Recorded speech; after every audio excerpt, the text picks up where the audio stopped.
Bonjour à tous, nous étions dans les files d'attente de Californie pour mettre la main sur le très attendu iPhone que nous testons depuis ce week-end.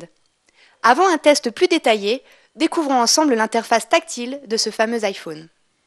Comme on pouvait s'y attendre de la part d'Apple, l'interface du téléphone est simplissime.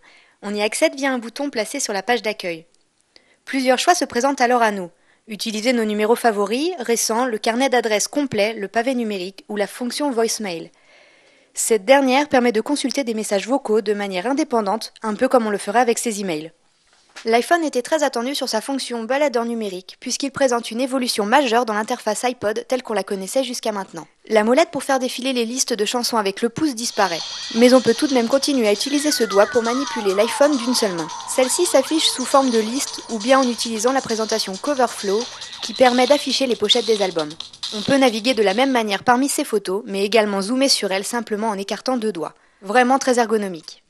Apple ne pouvait pas faire l'impasse sur l'Internet et permet ainsi deux fonctionnalités majeures de celui-ci, l'email et la navigation web. Plusieurs comptes sont configurables aussi bien en POP qu'en IMAP, mais seule une adresse Yahoo permet le push mail. Mais la principale innovation vient du navigateur Internet Safari qui est vraiment très pratique à l'usage. Les pages sont affichées entièrement sans adaptation qui pourrait altérer leur forme.